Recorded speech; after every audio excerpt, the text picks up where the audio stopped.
right, Coach Scott. This has been a long time coming, man, and I'm glad we finally got you sitting here.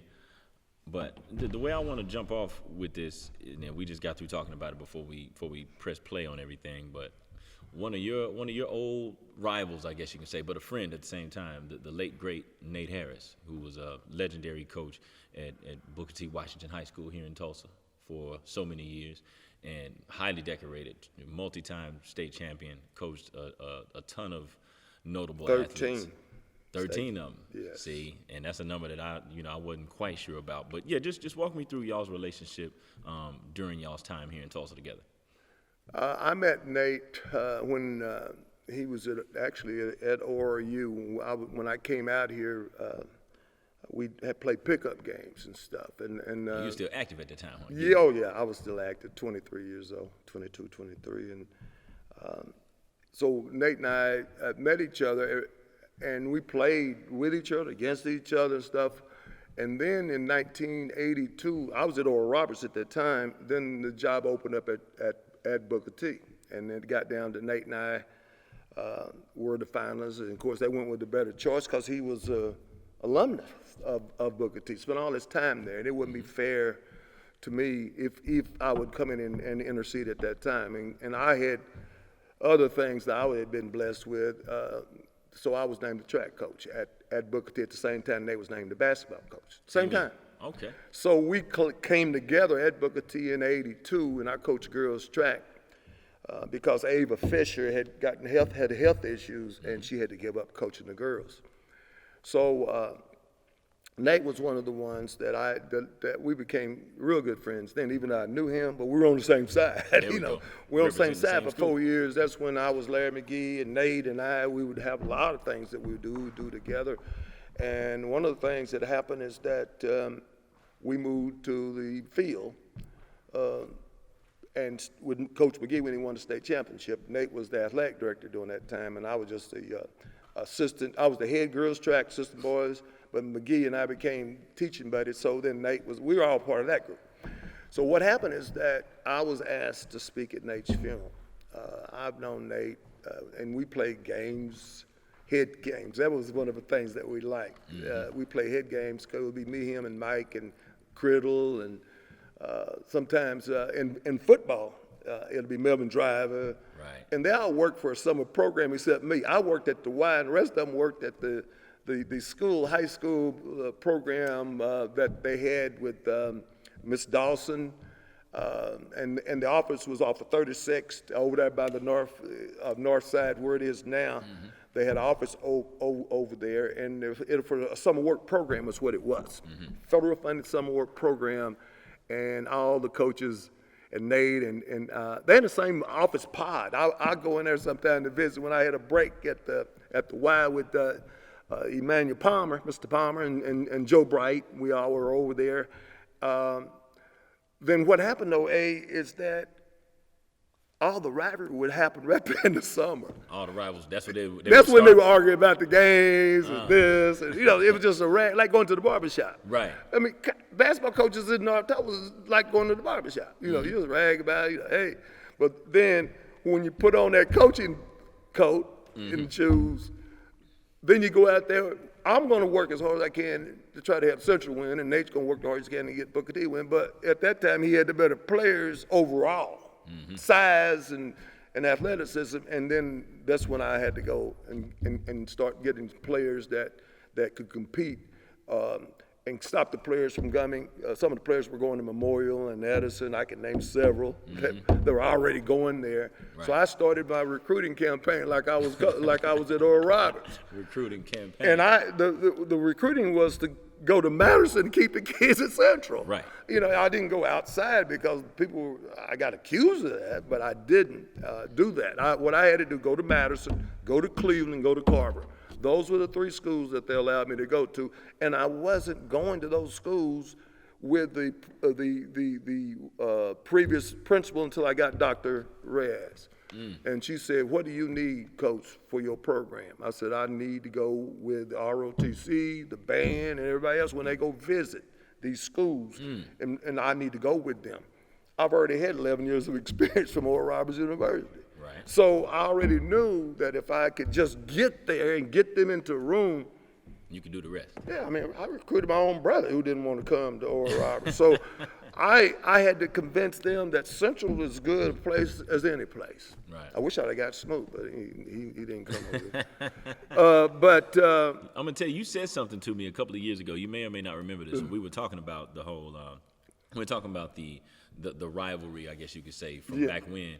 Well, the beginning of it, before there was even a rivalry between Central and Booker T basketball. Yes. And you told me that early in your Central tenure, the season opener for a short time was Booker T, and they were killing y'all. I had to call Nate up after I said, man, you set the tone. I couldn't recover before Christmas from that beating. So I said, Nate, man, look, you're my boy. I said, we need to move that game to another date because when it come out, and it was a money maker. Then we went and got Rogers. Okay. Something that's formidable for what we were trying to do, and it was more of a competitive game, and it was the same crowd. Full is full. And we moved the game to the first game of the season. Central was the only school in 5A, 6A, or 4A, 5A at that time that was opening up the third Friday of the season. Right. Nobody else wanted. They said nothing else going on in town that night either. They said, but we need to get our football players so we can play. I said, okay. So we're going to play. I'll find somebody they can play, and Rogers is going to get their football players finished too, you know. Right. So we could play each other because both of our teams were going to finish in football. That's when football was up and down. But I didn't have very many players that were playing football during that time because basketball got to be a 12-month sport at that time. The transition happened while I was at Central. Sure.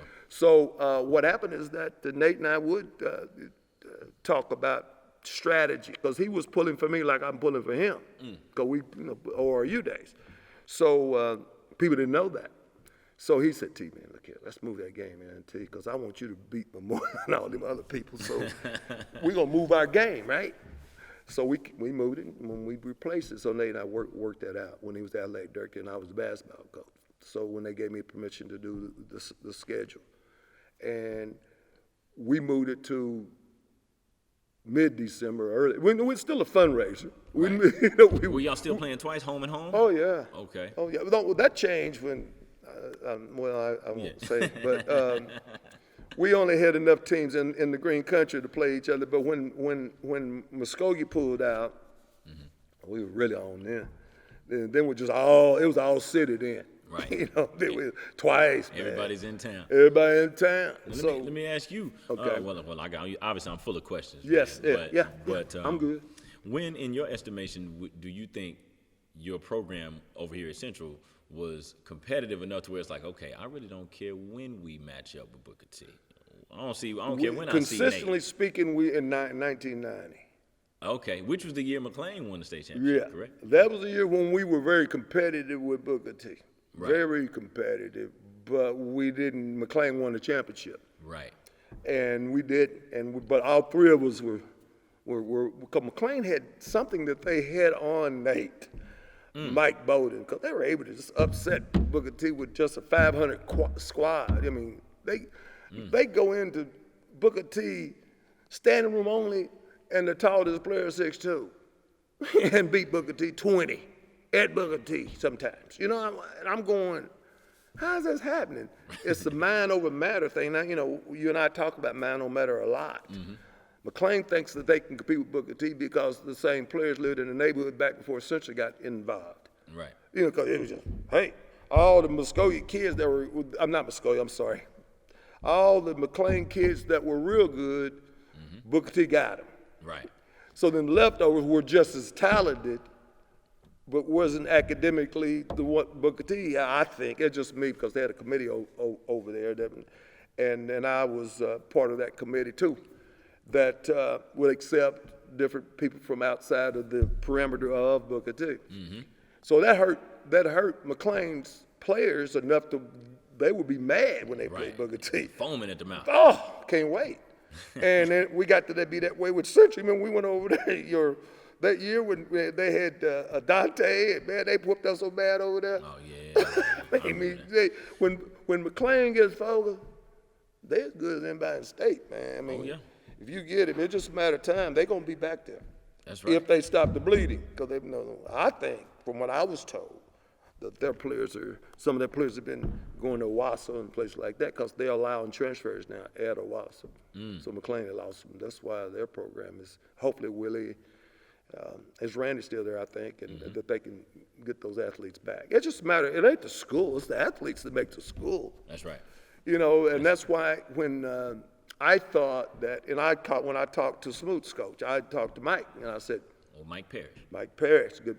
He was one of the guys that reached out to me when I was ill, and he called me, and we were tears, you know, because he said, T. Scott, I just can't imagine anything like this happen. So we still have a great relationship. But as far as Nate go, I could talk to you about Nate until the chickens come home to roost, man. I mean, there's so many stories. I held up the funeral of his funeral. I talked so much. They said, I heard about it.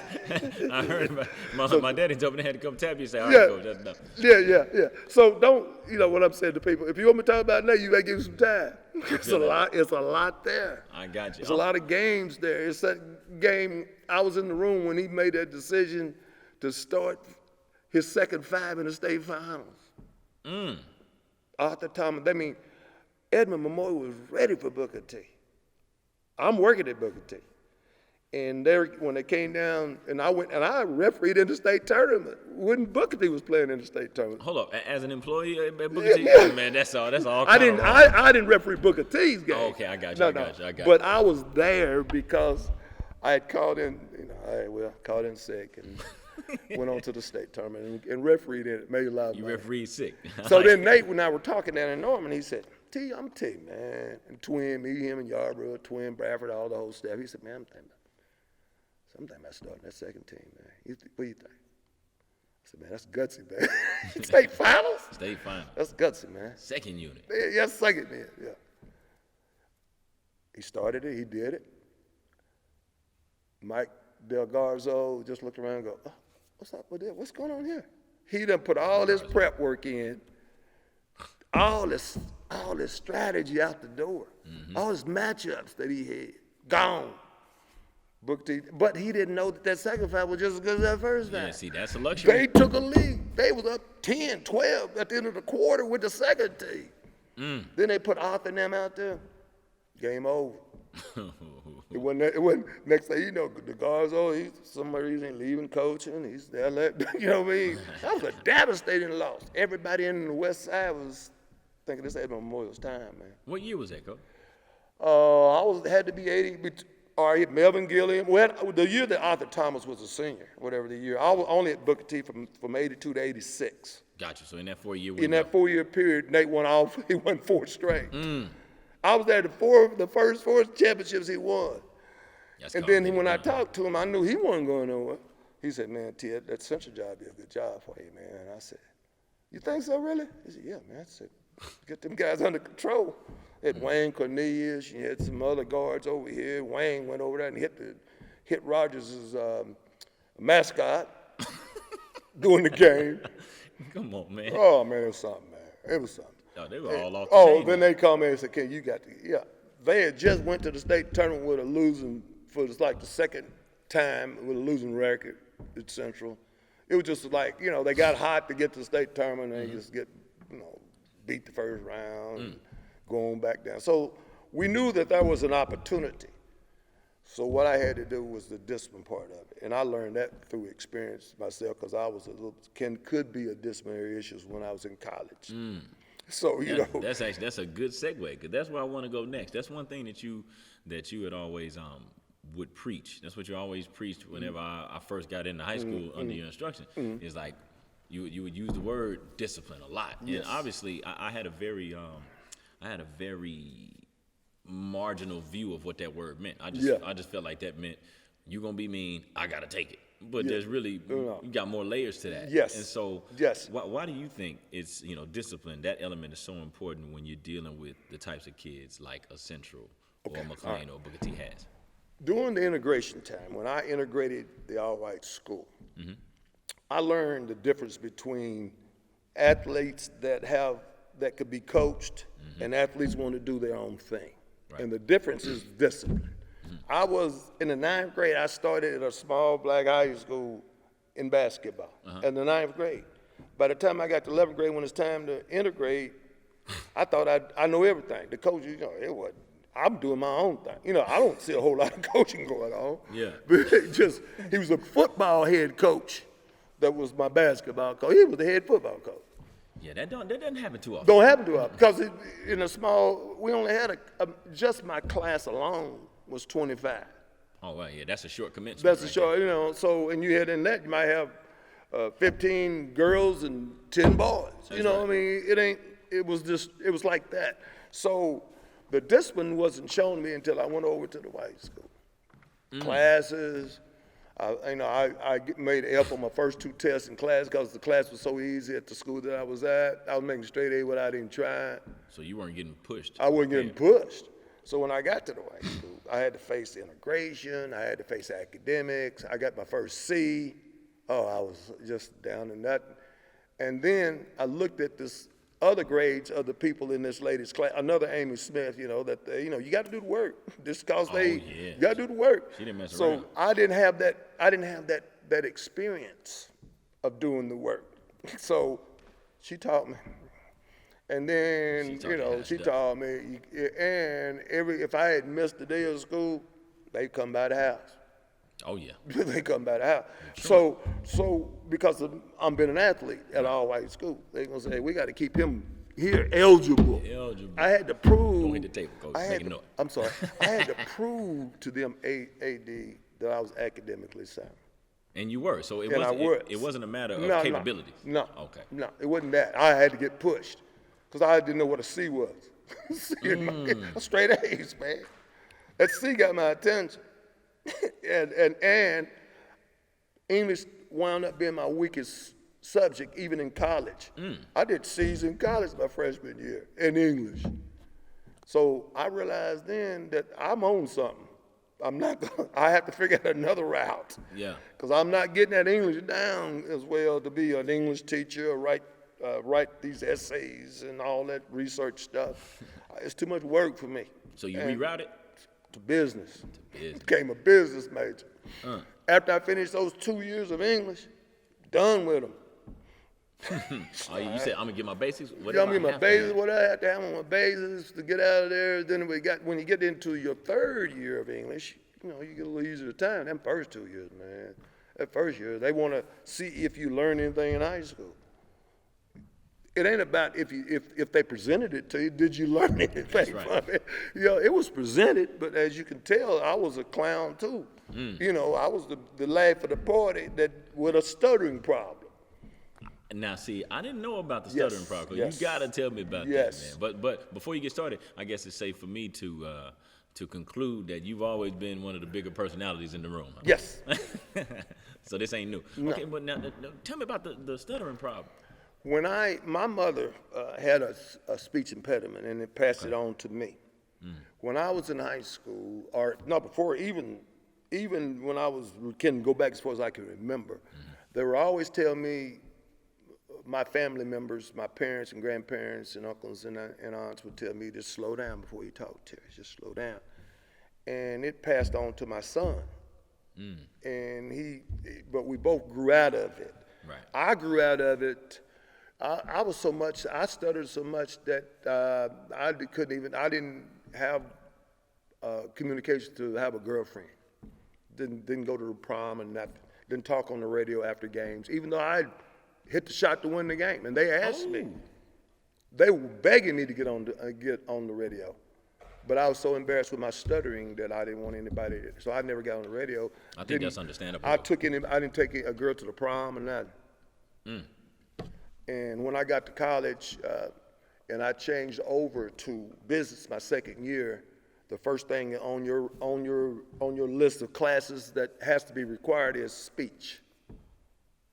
So I took the speech class like I was told to. Did you just go through the motions when you took it, or did you try to get something out of it? The speech class got me started on mind over matter thinking. Okay, yeah. So when you go take a speech class, they might slide a subject that you have no clue what subject's going to be. They go, you got a minute to prepare. You look at it, and then they take the paper away, and then you speak. You got to give a synopsis about it. To the class. You can't read from it either. No. It's called the power of thinking and speaking at the same time. I had to develop that ability. I was taught, not told, but I realized that was my problem, that I was trying to speak before I was thinking. That's what stuttering is. That your brain gets all, and I got something to say. Can't say it. Because they said, take your time, breathe. I learned the breathing part, and I'm a sophomore in college. Then I started my social interaction.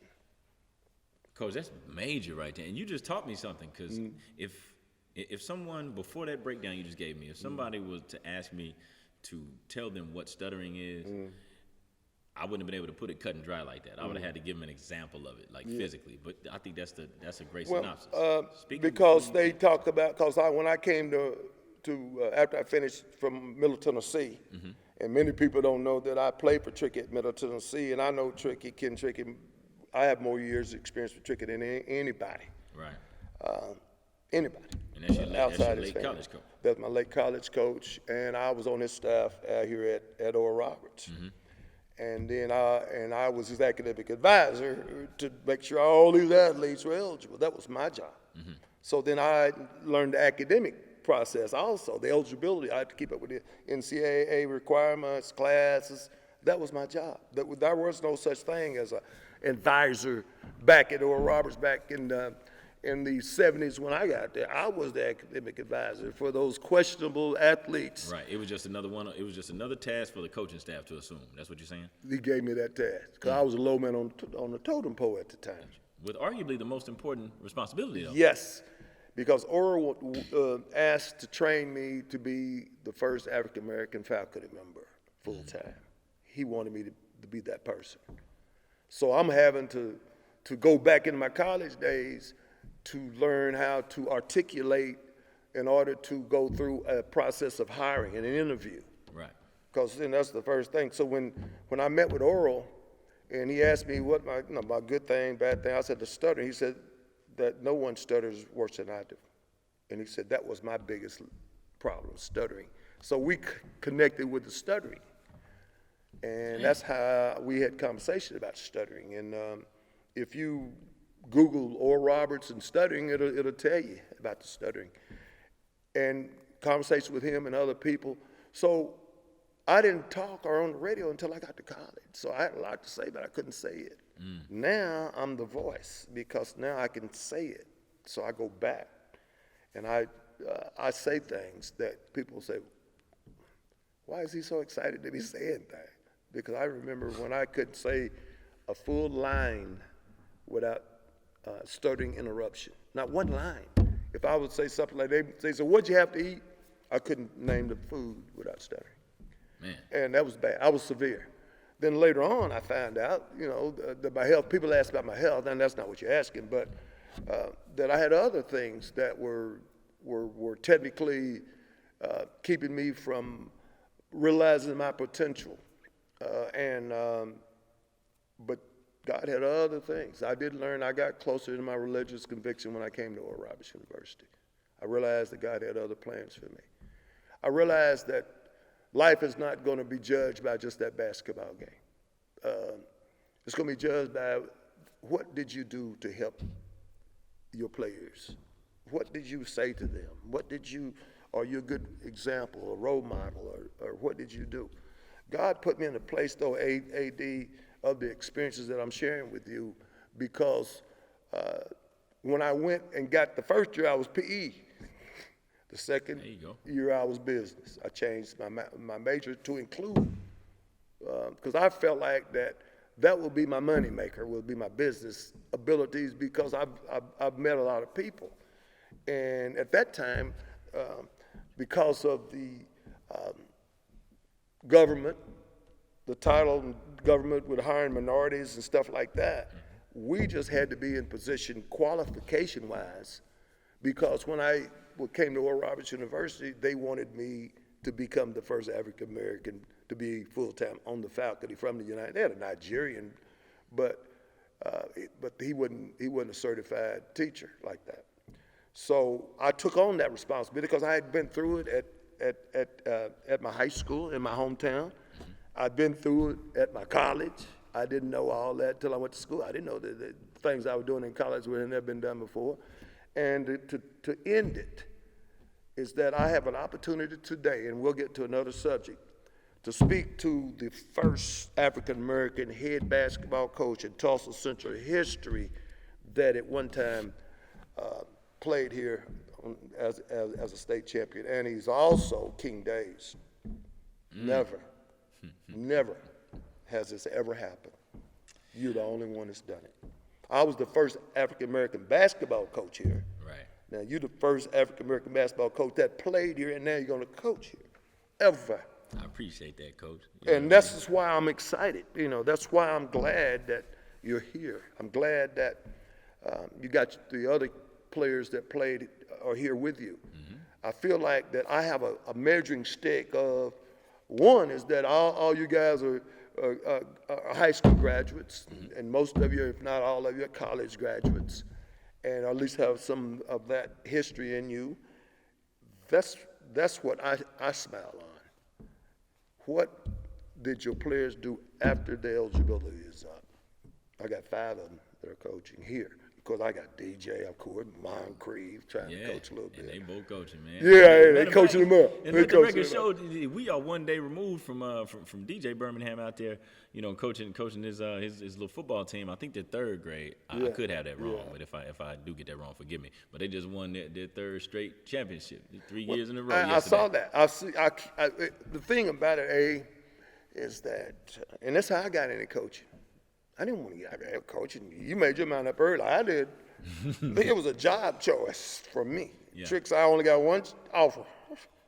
You got to come out here and be on the coaching staff. That's the only offer I got. And you got to meet Oral, and he wants to pay for your master's degree. Business decision. That's it. But while I got you thinking about your former players, and you took us there, so let's go there. Okay. Let's do some name association. Okay. Of those guys that you just listed that are still actively coaching, when you hear this name I'm going to throw at you, I want you to tell me what's in your mind. Mm-hmm. When you hear Chris Watson. Chris Watson, I think that last year hurt him, that football injury. His senior year. His senior year. 07-08 campaign. Yes. Before that, Chris was, I've known Chris when he was like 3rd, 4th grade, running through combs here at practice. And I've known him. I had to recruit him though back. He and I just had that conversation. Yeah, I had to get him back. A couple nights ago. But he was the kind of person. You, him, I had some other people. Kiki Miller. You guys would even go against your own parents to make sure y'all was going to be team players. Y'all would say something like, because most of the parents, I don't know what your parents. I've spent a lot of time, but they never said to me that they had told you to shoot the ball more. But most of the parents would tell their kids, man, they need to put the shot up more. And you as a coach and Smoot and you other guys know that shooting the basketball is not the only aspect of the game. No. But parents, that's all they sit around. They want to see their baby score. They score, right? I was the one that didn't do that. So I'm more attracted to the person, the hard-working blue-collar basketball player, because that's who I was. Mm. So I want to look at people that emulated what I was. When I went over there, no one gave me, when I was leading Middle Tennessee in scoring my last year, that wasn't the idea of the coach. After Tricky left and come to Oral Robertson, I stayed there and played. Mm-hmm. It evolved because I had the ability to do it, and I was not doing it.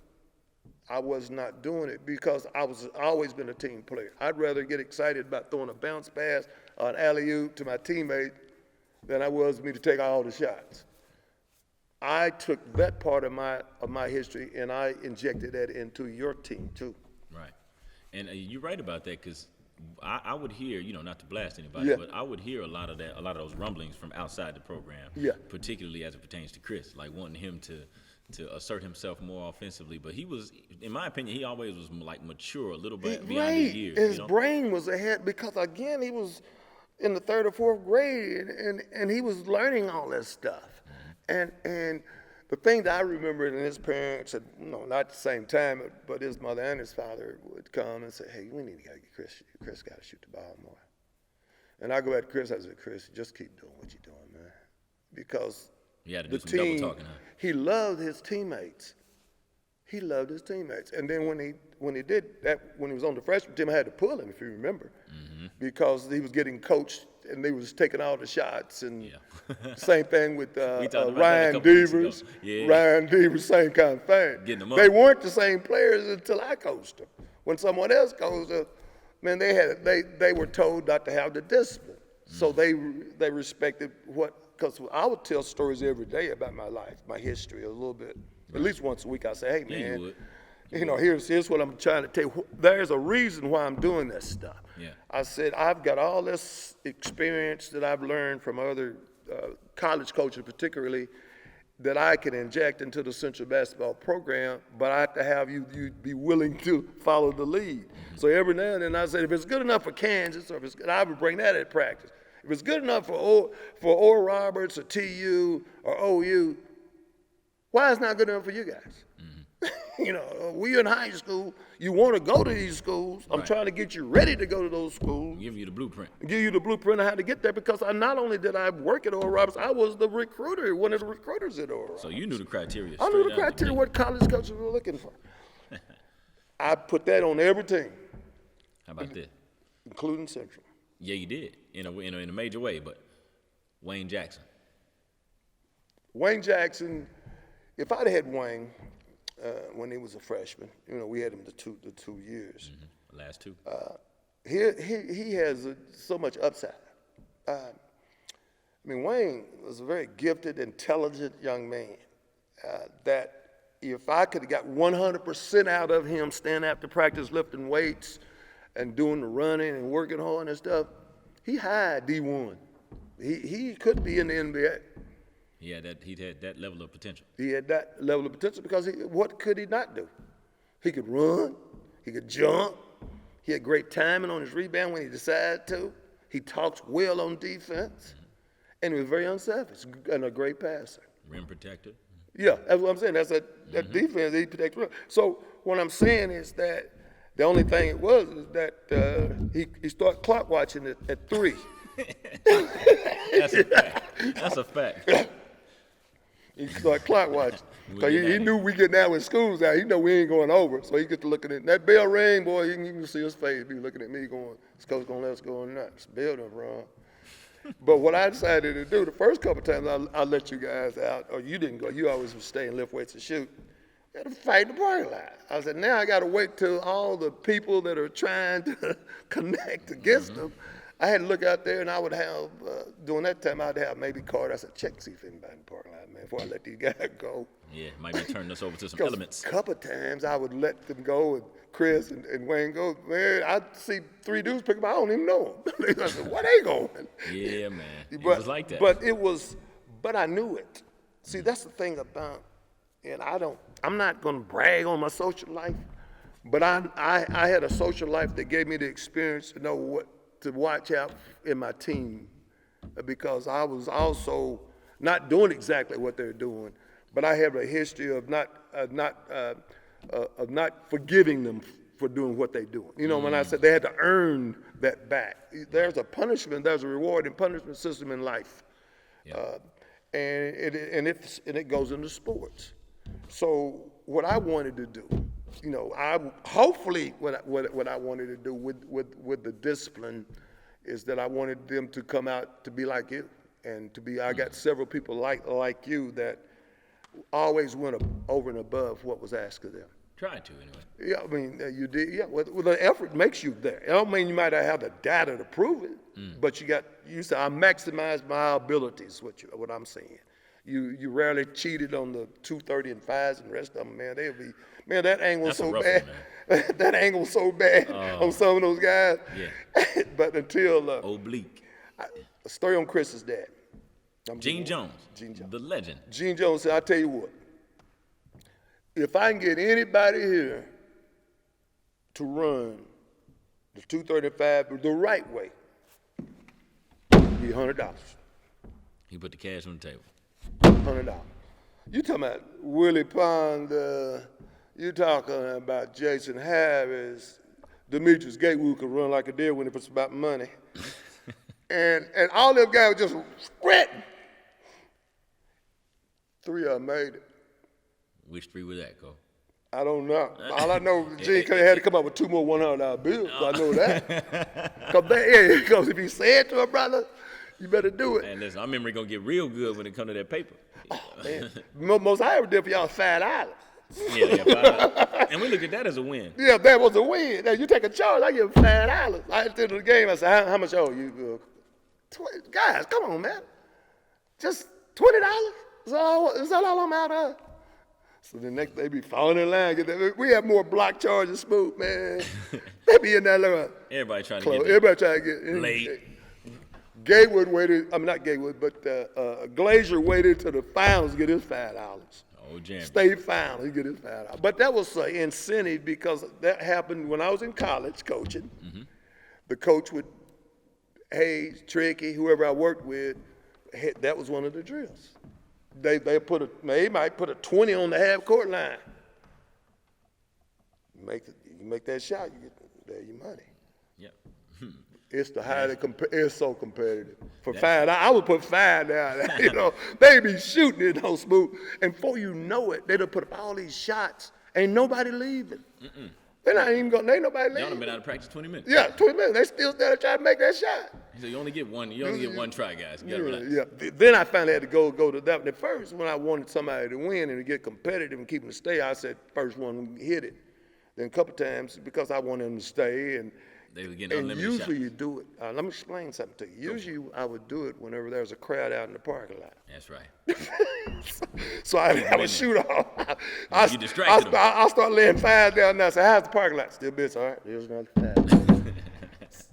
I'm going to that 20, right? Coach is a hustler, man. Well, what you do is that we're in it to win it with the African American athletes. Yes, sir. That's what we're in it to win it for us because there are things that through our athleticism that God gifted us with that will open up doors that no one can get into. I learned at Oral Roberts University when I worked with Oral, he would say in many of his broadcasts, there are many more people who will watch the sporting events and read the sports page than read the Bible. I need you guys to be my witnesses. He said, because you are my ministry to the athletes at Oral Roberts during that time. So I took that part, went to Booker T with it when I got the girls in track, came to Central with the same thing. Is that the ideal thing, though, AD, is that regardless, we're all part of the same tree. We're just branches. We're part of the same tree. We're athletes. We're African-American athletes. It's a big tree. And so whenever a branch is broken, we try to go help that person to fix that branch. That's what we do for one another. As a coach, that's what you're doing with your kids. You have the central basketball tree. You're the head of the tree. If any of those branches are beginning to die, they don't bear good fruit or leaves, your job is to make that healthy again. You gotta restore that. You gotta restore that. And what we do at practices is that and I said this many times, hundreds of times, many opportunities will come and go. But this one won't ever come again. Yeah. This won't ever come again. And you look at the paper tomorrow, they only talk to the winning coaches. They only talk to the winning coaches. True. So Central's in there a lot, right? Guess who was sitting behind me yesterday at the Oral Roberts thing? Who might that be, Cole? Barry Lewis. The great Barry Lewis. Also behind me, the great Lamar Burks. Lamar Burks, the voice of the Braves during right. my era. Now he's a McClain. We can't even get him in the Central. Oh, man, we got to change that. We got to change that, man. All right, now, next question. Yeah. Terrence Henderson. T. Henderson's, because of his family of football history, when he played basketball, a lot of people around him thought he was a better football player than a basketball player. They would say, I'm taking a football player, making a basketball player out of him. But because I was so close to Tina, his mother, and to Janetta and all of them, and Deborah and all of them, is that I just took him on as one of my family members. Because I realized that he's getting coached. I understood that. but he wanted to play with Chris and Bugs, and those was his boys, Jackson Bryce, Sam Turner. That's a tight group. That's a tight group to this day, and Yep. and little Rayon, so he's a part of the whole history of what this generation of African American athletes are about. When he played, we had to tell him to shoot the ball more. Because Terrence get on the road sometime, man. He be on the road, He be tough to deal with. He be tough to deal with. So Terrence Henderson, because of his mom and because of the family history of all the athletes that came through there, you don't know about the Galloways, and that one Michael Galloway. You heard of Michael Galloway? I haven't. All right, Michael Galloway is the oldest uncle of Terrence, Okay. and he died. He played football at SMU. Okay. See there. Nose guard. In the Big trenches. big time, from Booker T. And they expected Terrence, and along with Teron, the Galloways, to be a part of that football movement that happened way back when Melvin Gilliam, the Gilliams were playing, Right. And maybe before that, I had to look and Google him. But Terrence has a history of great athlete, and he's very calm. Now, he might say something, but he's low key. Still to this day, and him and Chris could be brothers. That's a fact. That's all I Blood think. wouldn't make them no closer. You throw Nate in there with him. Yeah. You might not My get brother. you might get a whole lot of yelling when you open the door. Ain't nobody saying nothing. Who was that yelling? I said, I don't know what you're talking about. talking about? Zip lips. Yeah, they zip lip. So the way to know Chris and I had some good one-on-one conversations. So matter of fact, when you said I'm gonna hire Chris, I worked hard to make sure that happened because I wanted Chris here too. Yeah. It was only right. It was in just my the opinion. right thing. You You and like I said, smooth man, come on now. Yeah, well, listen, smooth 405 for these days. He's 918 I know, product, I but know. but And I was down there last week too. that's right. Last name on this one, Okay. and he's a couple of years older than us. Okay. Donald Pope. We call him Stink. Stink. Yeah. All right. Stink Pope probably is the most talented Native American I've ever coached. Really? Talent-wise. That's right. Now, there's something else up there, but He might go wild. on you. talent-wise, I mean, in football, he might carry 3-4 people on his back. He'll get an extra 5 yards. Tough, man. He was just, I think that he could do anything. And he was so strong in his conviction, and he had those 2 sisters that helped him a little bit, but his mom and dad were so faithful. When I coached Pope, they never said anything except good things to me. When you get a set of parents like his mom and daddy, you can coach them. They let you coach him. Now, when I happened with Chris, I just hired his daddy, so that helped us. There you go. That's how I heard your daddy, so that helped me with you. You did. I hired parents, man. I would put the parents. I had Deborah Gatewood. People asked me down in Muskogee. They said, "When did you start the female thing?" I said, "I got Gatewood to be my assistant coach. Because she was coaching behind me anyway. I was going to bring her down on the bench. That's it. She was coaching behind me. Put soy somewhere, coach. I like that. Yeah. I like that kind of input. I tried to hire Butler's, daddy. Ken Holman's senior. I tried to hire a bunch of them. I had Rod Thomas just live here. Oh yeah. So Big Rod. I've spread it around a little bit. Let me ask you this. Yes, Coach. sir. You got 3 state championships. All right. Now, to some people, they'll be elated by that. Like, oh, snap, you've been a state champion. Then you got the other side of the line who will say, just 3? Yeah. But I'm a firm believer that if you haven't been a part of that experience as a player or as a coach, then there are a lot of chapters in there in that journey that you just don't know anything about. That's so true. I want you to walk me through all 3 of your state titles. Let's start with the first one, which is in 92. 92. 1992 is 4A at that time, right? Yes. Okay. When we got beat, I learned a big lesson when we played McLean and got beat in the area on that Friday to go to the state tournament. Okay. We were ranked either 1 or 2, and they were, it was us and McLean, and in that Booker T wasn't in that class at that time. Right. So what happened on the 92 team? It was the result of what didn't happen in 1990. We were picked to win, in 91, and guess who was sitting on that team in 92 when we won? It was Oliver. Oliver Wallace. Dr. Wallace. No, he had left in 91. Oliver. Oliver was on my 91 team. Okay. Right, he wasn't on the 92 team. That's when I got Leonard Jones from Seattle. What happened is that we lost the games, those 2 games, because the bus didn't show up one time. The next time, the kids were supposed to meet me at Union. Parents didn't pick up the kids in time. We never had our full complement of players when we played McLean on a Friday on time, and when we played Guthrie on Saturday to go to the state tournament. We were picked to win it. That was I was dejected, but I was also knew that I had E-Man. I mean, I was loaded, and we just got beat. I had Keith Vincent. I had Russell Pons. That's a name that's on the wall up there. Yeah, I got Russell, and I had D'Angelo, who was his son played here. D'Angelo, what's D'Angelo's last name? You know what I'm talking about. He was a guard. His son played here.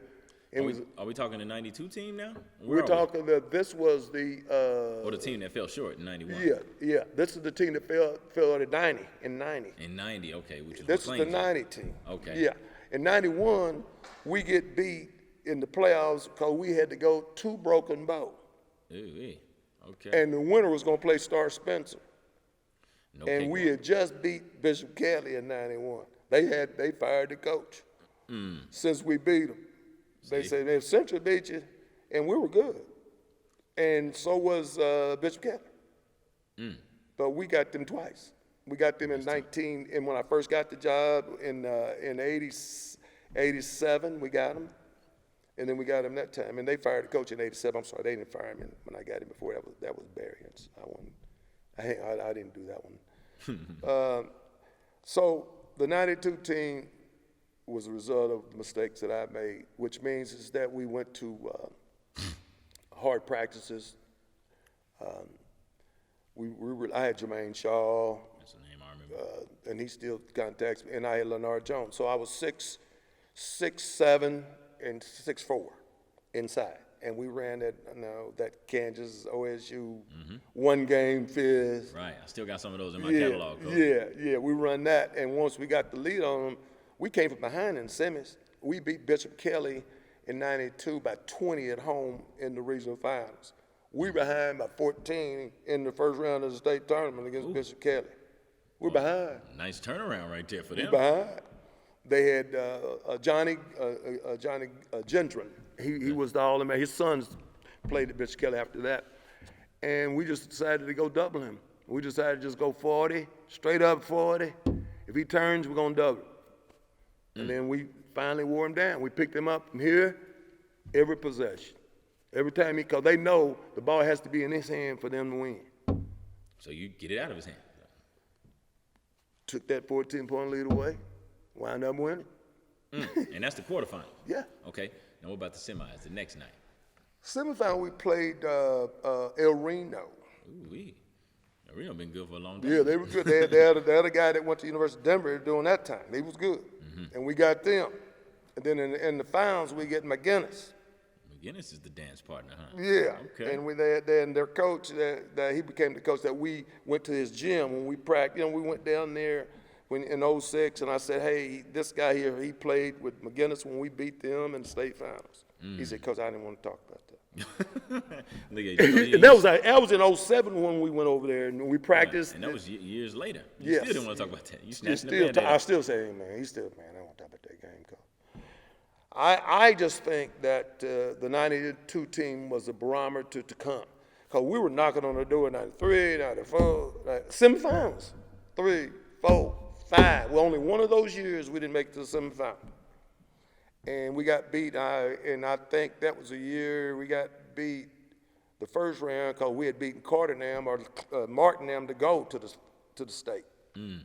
We beat Clay Martin and Hale and to go to the state. And we got beat in the quarterfinals? In the first round. Was that 97? It was, whatever, 95, 96. I had to go back, but it was in the mid-90s. So I've got a plaque at home of the 90s at Central. Every year, what we did, 90, 91, 92, 93, 94, 95, 96, 97, 98, and 99. I got that at home. I should have took a picture of that. The whole decade. The whole thing, and we got it made here. We got it made, it says Central Basketball in the 90s, of the 90s. What we did every year. When you get home, you may have to take a picture and I send will that to me. I do need that. to see that. Yeah, But the Central history. that state championship #1 and your second one.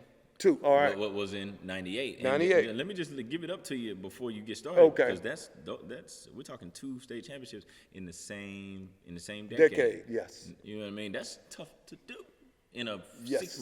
6-year span. And, Yes. And I've heard you say, correct me if I'm wrong. Every 6 years. That's right. This '98 team that you're getting ready to talk about is arguably the best team that you ever had, talent-wise, right? This is the hat. Yes, sir. This is the hat. This is the hat we wore. He pulled it on out of there. I pulled it out. But tell about that journey. The journey was this, that Gene Jones, who was my coach of that team, on the Southwest Best guy, he knew Willie Ponder Sr. And he said, hey, man, Willie's thinking about sending his boy over to Central from Webster, and he's going to bring the quarterback with him. I said, who's quarterback? They said, Jason Harris, that they're going to come to Central because they think that Webster's not going to have the team that can get him there. So Willie Ponder and Jason Harris transferred from Webster. They also played basketball at Webster. Sure. So I knew they were good basketball players, but they were better football players. So I didn't offer the basketball to them, even though I knew they were going to play. Because Gene told me. Gene said, hey, I got this, man. Y'all slide, man. Right, so he get him in. We got him in here at Central, and the football team was ranked #1 in the state. They got beat by Carlisle. But they had split to #2 or 3 because we had lost the game, I think, in there.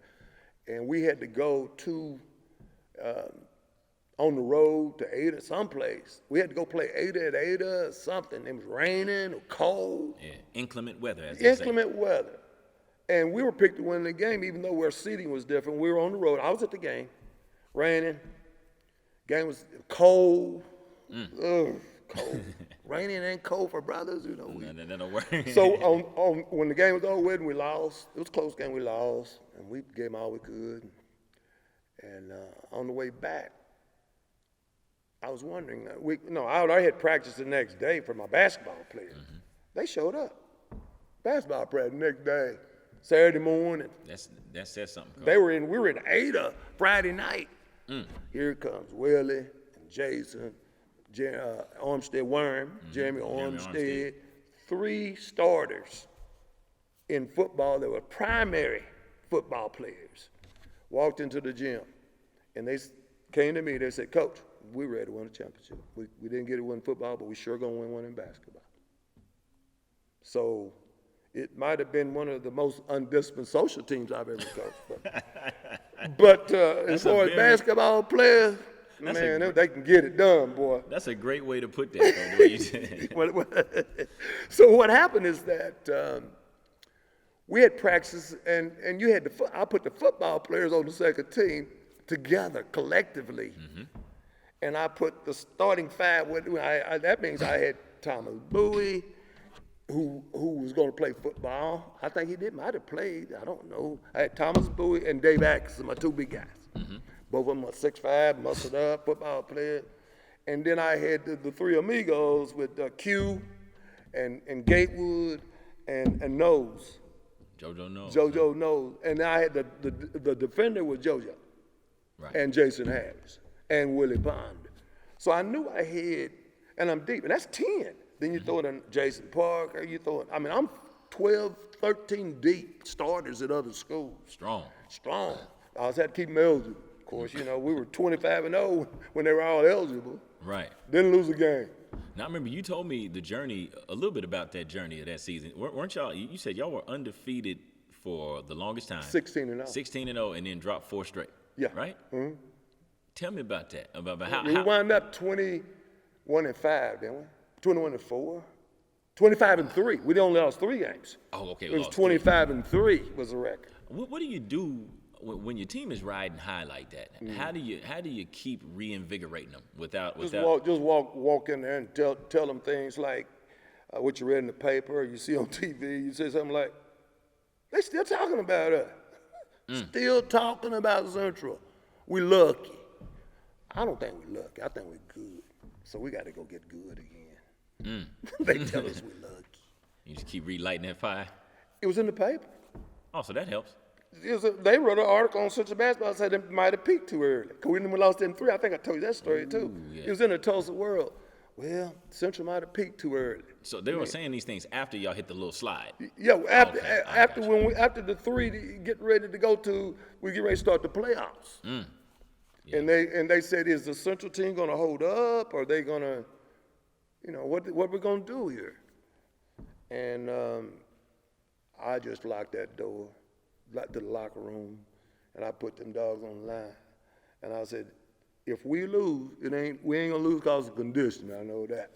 We're gonna go blow some people. And I just ran them. Hit that reset button. The telling game that won the state championship was the Asabuki or Alabuki from Victory. They had a 7-foot white guy. Right. Then they had Buki, 6'7". We playing in with 4 starters out at their place. Right. Homecoming. 4 starters at Victory. What y'all do? Got him. Beat them, huh? Beat him. I put the second. They didn't know. They forgot about the second team that I was good. Yeah. I started the second team. I had Jason Hold on, Parker. you started the second team. That's a page out of Nate's book, right? Yeah, well, no, it wasn't intentional. Right. Nate, first team, my first team wasn't there. And Gatewood, the leading scorer, he missed practice. You know how I feel about that. Can't start him. He was there at the game, leading scorer. And Gene, I said, Gene, your job is to watch Gatewood and make sure he don't act up and we get kicked out of this play. And he said, oh, I got him, coach, I got him. So, first half, Gatewood cheering. He think I'm just going to punish him for a quarter or a half. The second quarter, And the clap slowed down a little bit. Slowed down. Halftime, he locked me like this. I said, Gene, you got to go get him. He get ready to act up in the locker room. He get ready to snap. He get ready to get, So Gene got him, took him in, and he said, I was going to let you know, Coach Scott's not going to play. He said, and he wants to tell you why. And then Gene said, I told him, you missed practice, and you know the rule. You didn't call or nothing. You didn't even say nothing. The fact was, Coach Jones saw him driving down, now it's called what? This Martin Luther King? Martin Luther King, Cincinnati back then. Yeah, Cincinnati. Right. Saw him running down to where he was going home. He was going home during practice. During practice time. Gene drove straight to the gym. He said, Coach, we can win a state championship, but we got to get them locked up right now. I said, okay. It's like the plague, right? It's like the virus now. You got to. All of a sudden, I started locking them doors. After that game, and we're coming back after that game, and we won, and those people saw it. Those starters saw we won without them. We won a good beat. Now, we didn't just win the game. We beat a good team. And at their place, man, they was practice early the next day. He's like, oh, man, This gravy train ain't leaving the station without us. Hey. So then all I did during the 98 season was pretty much was just have war practices. It wasn't a whole lot of strategizing. That was the best team I've ever coached that took people out of their offense. They were so physical. It was football players playing basketball. I had 5 football players playing basketball. And they were scared of us. We went to Booker T and beat them, and that's when Mike came back as athletic. They threw the towel on the floor because they had fights in there. Because our fans were, all of a sudden we swelled from a third of the gym. Now we got half the gym at Booker T now because our fans got there early. Right. Because they knew we bringing it. We coming because here's what happened. We played Booker T at Booker T after we won the Jinx tournament, after we won the tournament champions. So y'all hot right now. We were hot. And they had a big party. Central had a big party downtown on the Saturday night after we won the Jinx tournament. And Gene and I had to go over there and chaperone the dance. Chaperone, huh? Hold on. Now let me ask you this: did y'all know the party was brewing, or it was Oh just? yeah, Gene told me. Okay, yeah. Gene here. Gene had the ear to the He street. said, "Hey man, I'm hearing that they having this little thing for the players after the game." Shout out to Gene Not Jones. tonight. Man. Not tonight. They not. Y'all went over there and had. When they drove up, we just sat there. They said, "Hey, how y'all doing, coaches?" Drove it like, oh. and we got a board. But you have to. What I'm saying is, AD, as coaches with experience, we know what the abilities are of these kids, even though they don't know it. Right. Players think that they can burn that candle on both ends and be highly productive. That ain't gonna happen. Something's gonna give. Something's gonna give. So what I did with that group, in the group before that, some of them already had kids. But say, y'all have to abstain for a month or something. I talked straight up to them. Look at man, I know. Hey, I'm down. I've been there. I said, but hey, can y'all? Hey, I know y'all gonna be a lot. I use those conversations when you're in the locker room. Y'all gonna be a lot cuter now when y'all winning than when y'all lose. You're gonna have a lot more girlfriends and stuff when y'all win. So y'all go out there and lose. Don't worry, they'll be another school chasing them. I said they like winners. Our people like winners. Let me say this so just so the viewers and the listeners are clear. What he's saying is to abstain from having sex. Because we had a very active group during my era and probably before then. So coaches say, is that legal can to y'all say this on the podcast? Listen, we work for us, coach. Okay, you know what I'm I saying? got you. It's like, man, Yeah, so he tell us, lighten up. What I'm saying is that I'm telling you the truth, whereas people might, because I'm there, all this stuff it ain't what I'm hearing. Nah, I'm driving around participating, looking at them. You see it. And so when I do talk to them, I said, all right, now. So when we got to the state tournament in '98. Gatewood made a decision that I'm gonna ride with Coach Scott. What I do, I put on Erykah Badu. I get in my Honda, and I'm driving from Central to Oral Roberts, just chilling. Yeah. He wanted to rain on my parade.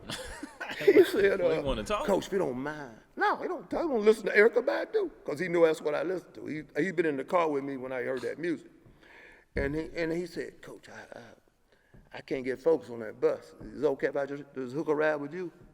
Well, you know how superstitious I am. Right. That ain't what you've been doing.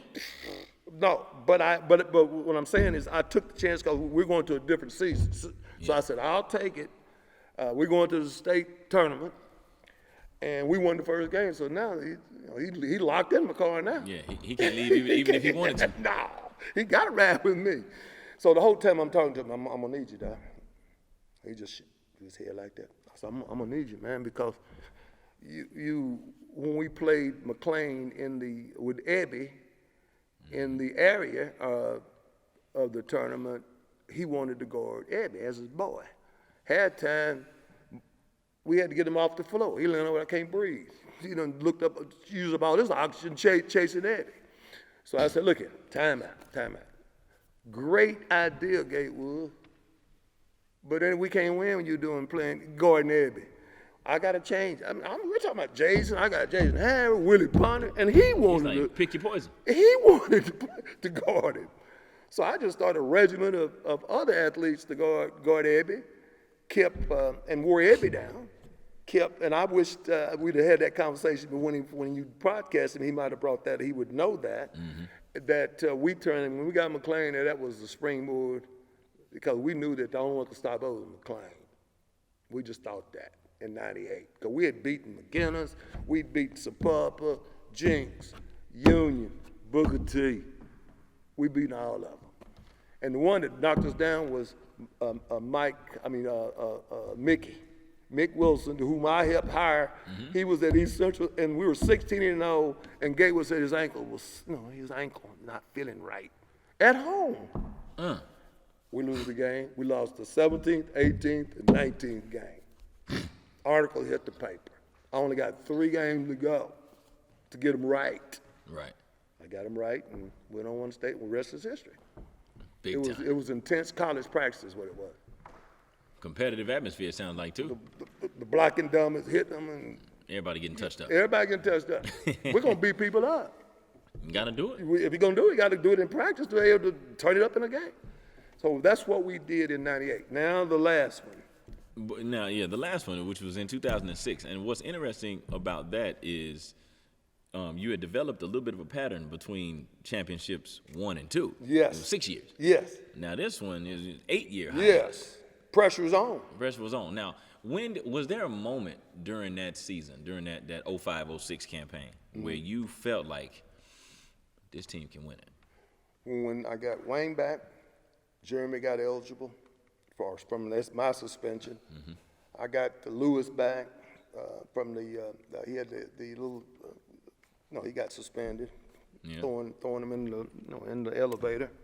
So I'm dice, baby. Right, and then we go and we compete without those guys. Right. In the Jinx tournament, to be exact. And we won a game without them in the Jinx. Went 2-1, I think. Went 2-1. No, we went 1 and 2, Coach. 1 and 2. Yeah, we were struggling during that January. Oh, okay. That was January. And you have your leading scorer running the camera. That's a fact. That's a fact. Your leading scorer running the camera. That's a fact. That's part of his suspension. Jeremy, to come to the game and tape it. And when I got Wayne back, and we started having continuity in practices.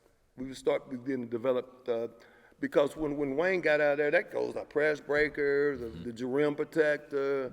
So we learned to play without him. We couldn't win like that without him for the rest of the year at the state championship. Not at but that level. The rest of you guys stepped up. You know what I mean? Because we didn't have Jeremy nor. And you've gone through one heck of a time in your sophomore year with that group. Oh, man. And so we knew that group wasn't going to help us, so we had to develop a new group. We stunk the joint up a lot with that group. Man, because of being not because they weren't gifted. No, always gifted. The discipline, again, it's about the discipline. They weren't self-disciplined away from practice and the court itself. And being selfless. But Yes. Anyway. So we didn't really until we got to rolling with Wang and you guys, y'all made a decision. Yeah. Y'all made the decision at practice. I even got so trusted in that group of '06, I'd ask you what defense y'all on to play to win the state championship. You did, and you would assign us to do the scouting reports. Yes. You make us responsible. Yeah, I wouldn't even go in there. You give us homework. I taught you how to do the scouting report. I'll come in and ask questions. Right. Who you guarding? What's their strength? What's their weaknesses? And we had to break it down the next You day of did. practice anyway. You did. And then what happened was, then when I walk out the door and I call you daddy, I'll go, they ready. When I walked in the locker room, saw everybody was quiet and looking and talking among yourselves. And I always go to the one that had an answer. I go to you sometime. I might go to Wang or somebody that had an answer. And then the ones that have not been watching tape, I can tell that they got an interest. They begin to talk. They say, yeah, I go there. He does this. I got DJ. I got Jeremy in there. I'm going Chris Peter in there. I'm going, man, we can win this thing. They know you guys found out the strengths and weaknesses of all opponents in the playoffs. Had to do that. And that was a lot off my. I didn't have to do a whole lot of coaching then. I was having timeouts, Substitutions. Look at you guys, tell you to turn up a notch. We went into that ahead game, couldn't get you out of it, lost the lead. I said, golly, Wayne, you opened 3 layups in a row. He threw it back out. This in the final game. Yeah, final game. Wayne throwing it out. He got layups to put the game away. That's how unselfish he is. Yeah. That's how unselfish he is. And the same thing, we go out there with the 3 amigos on defense with DJ and Chris Watson and Chris P. I turn them loose against anybody. They don't cause some problems. 3 amigos, I called them. Where are you 3 amigos at? Go get them. They already knew who was coming. I looked at them, the ones they coming in for, they already knew they coming out. I just go, I look at them, I go, get them. Yeah. Get them out. Yeah, the substitution pattern already down pat. And Coach, what's really funny is the other night I'm hanging out. I'm with Chris Watson and Terrence at Terrence's house the other night. Where we sort of going through, practices. Yeah, just going down memory lane, and we're talking about some of the games, and I was sharing with them about the way I viewed the state tournament experience that year. I'm like, all right, when we got there, I'm thinking, man, the hardest game of any tournament to win is the first one. Oh, yeah. AAU, no matter what it is. Yeah. And so I'm like, all right, well, let's get this one so we can prove that it wasn't a fluke. We deserve to be here. Yeah. But we were scheduled to play that first round, that quarterfinal game against Guthrie at 8:30 p.m. Yes. Started what time? Started about 9:30 because John Marshall and Durant went to 5 overtime before. And we had to play them dogs the next day. Oh, yeah, we would get to that. Yeah. And they were saying that, not dogs like that's. No, I know what you mean. Dog, Dogs, that's just term of endearment. Yeah, baby. there you go. And so I just wasn't, I was so nervous doing those tight tournaments that time with that team because we'd gone so much adversity. Oh, yeah. I didn't go watch anything. I didn't watch nothing during the remember you state did. tournament. No, you didn't. I told you I watched no games. You sent other people out there to go scout. I went that way. Yeah. I left school.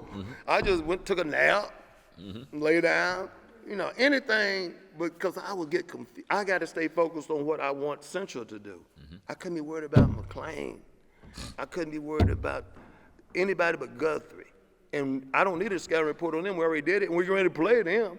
So one of us is going to be, that's it. They done. Yeah, either So them or why us. prepare for the second game and the third game when I got your daddy and Carter that are just committed to this stuff? I mean, they're going to be there regardless, and they're going to break it down, and they'll tell me what they're doing. And they put the scout report up there, and I said, all right, you know what we're going to do. We're going to take them out of all of that. We're going to take them all of that. That's why I wanted you guys to have the scout report, because I can instruct you guys to make the adjustment to take them out of the offense. And if you remember what happened, we went 40, trapping the second half against, that was Durant. I'm thinking about the semifinal game again. Is that the first? Who did we play? Guthrie, didn't We we? played Guthrie first. We were up by as much as 15 in that game, but then we ended up tied at 50 at the end of regulation. So now we got to go to overtime for like the 100th time that year. Man, you got my heart's pumping again, man. I mean, do that, Tate. Man, But we got it. We ended up getting it done. Whew.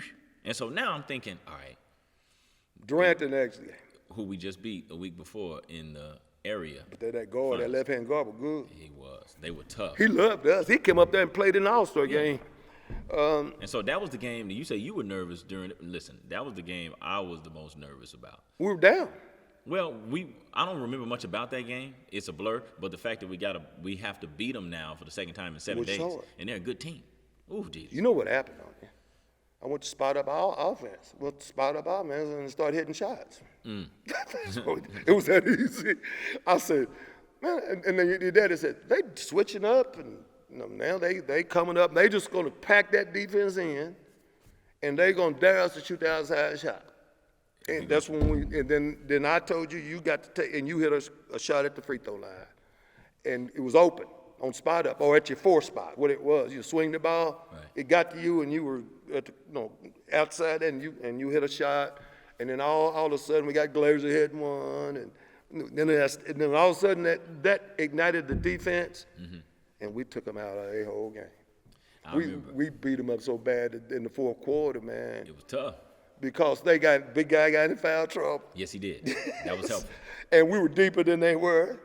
And that guard, we only had one ball handler, and we figured out they had that left-handed, that blonde-head kid, that left-handed kid, and we said we got to go 40 with him. Yeah. We don't care what defense we got, and if he gets back, we're gonna double him.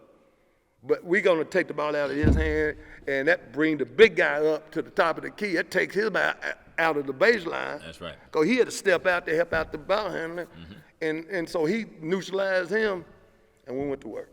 Yeah, and what was so telling about that game is like we won it 45-41. Yes. I remember that because I Defense won looked the other day. championship. That's right, and that's a low-scoring affair. It wasn't a sexy AD. watch, but we got it done. What was our score in the finals? 62-55 in overtime, by the way. Okay. Oh, Lord. Yeah. Okay. We had to go extra to get that. All right. In 92, state finals in 92, in the 30s. As the final? Yeah. Oh, 30s. jeez. I never got to 50 until the third one. In 98, it was in the 40s. State, because it was all about them keeping the ball away from us. Because they could run the offense, and if we get tired on defense, they're going to stick a shot. That's right. So I was 10 deep. So I just kept hooking it up. I just kept going. Sending them dogs in Finally, there. they finally folded, with depth. Right. Because McClain and Booker T taught me that depth will win in the Green Country Conference. You got to have depth. That's when Smoot was at Edison. They had depth. They're not gonna win without depth. Not in our day and age. Now you can win 2A. You gotta have some twos that's gonna go in there and get it done. And that second We year, only had one shooter that a designated zone buster on the 016. Rest of them were just scorers. right? Rest of them could score. But shooters, I had Glazier that could just shoot it unconsciously. You miss a couple, you ain't gonna shoot no more. Now Glazier, he'll shoot until you tell him not to. So I had to maximize his abilities. Right, and he got going after he started Second off quarter? like 0 for 4 in the beginning, and then I like thought it was 0 for 9.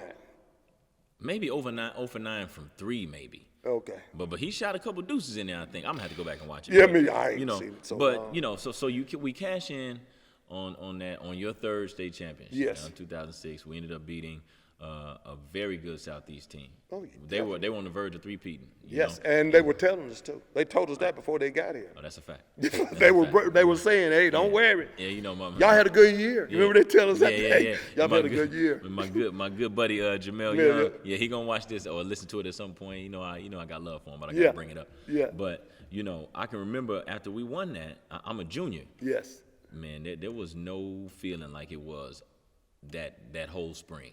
Oh yeah. But then you come back the next year and that's a whole different chapter. We didn't have enough to get it done. But what I really want to We go did. to, yeah, we had we enough. did. I made a coaching mistake. Let's go there. Yeah, why? Well, hey, Let's at the go time, ahead. I own it now. I mean, I owned it then.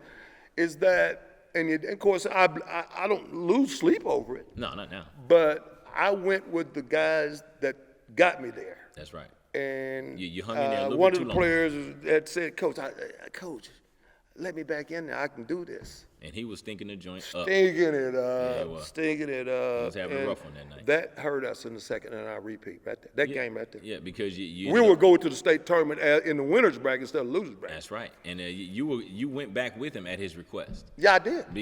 But you know what? As a coach now, I can understand why you did that. And I can understand how it would be hard to look at your warrior who's been in the trenches for you the year before. The year before, he and you gonna stepped up tell and him no? hit a 1-and-1 to send us to overtime. He hit 2 of them, yeah. and One of our starters. with 3 seconds on the clock. Yeah. So So how can you look at him and say, no, I'm not gonna go with you? and he's telling me he's okay. And then after they say, he wasn't okay, Coach. I said, right. Man. But if I didn't put him in, we lost, I'd feel the same way. Yeah, I'd probably feel worse that I didn't even believe him. that's right.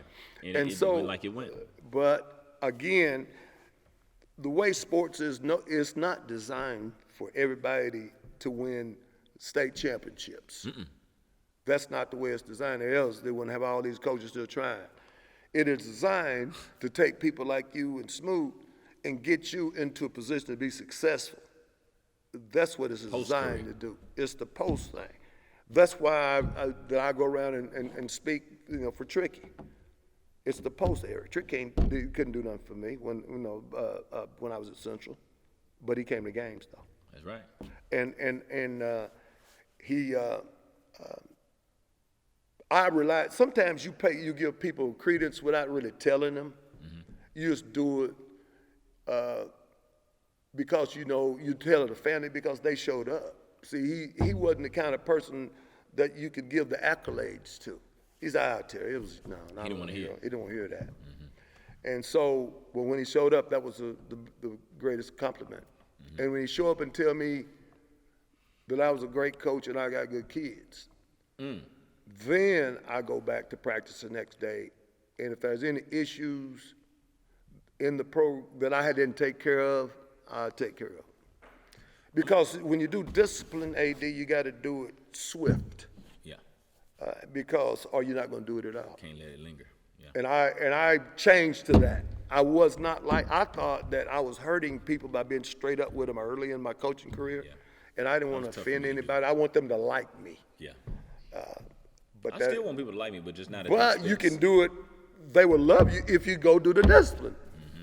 Because if you don't do the discipline, they're going to say, man, he wouldn't do nothing. He didn't do nothing with us. We could do whatever we want. Yeah.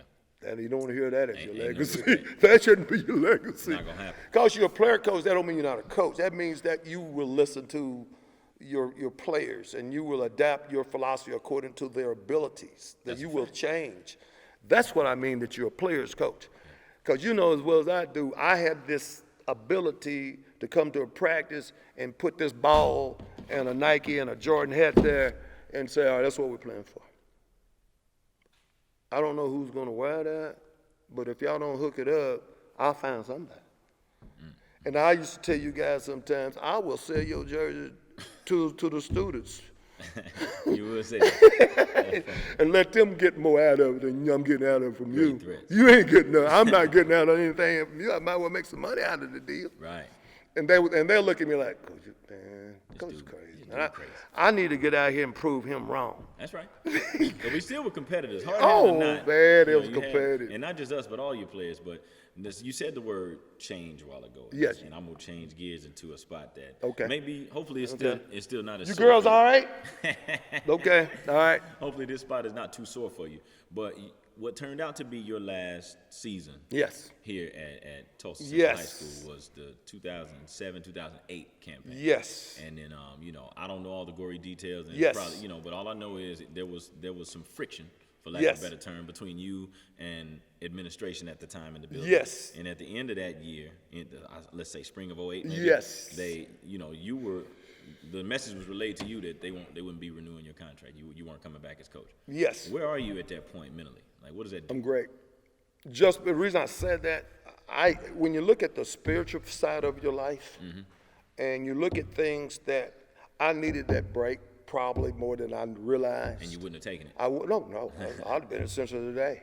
Yeah, I wouldn't have left Central. Right. But in turn, it gave me a sense of, I left on good terms as far as the community, my players, and the fans and the people that I know, because they knew it wasn't my idea.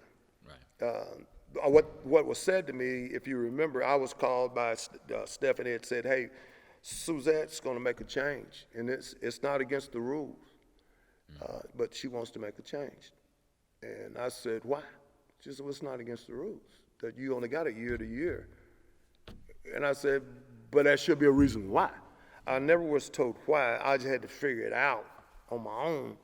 Which leaves it up to your imagination. Which is I was told, dangerous. one of the things I was told, that when I was the athletic director with but when Suzette Ferguson was the principal, and supposedly I think Suzette was the volleyball coach, and she wanted to become dean or something.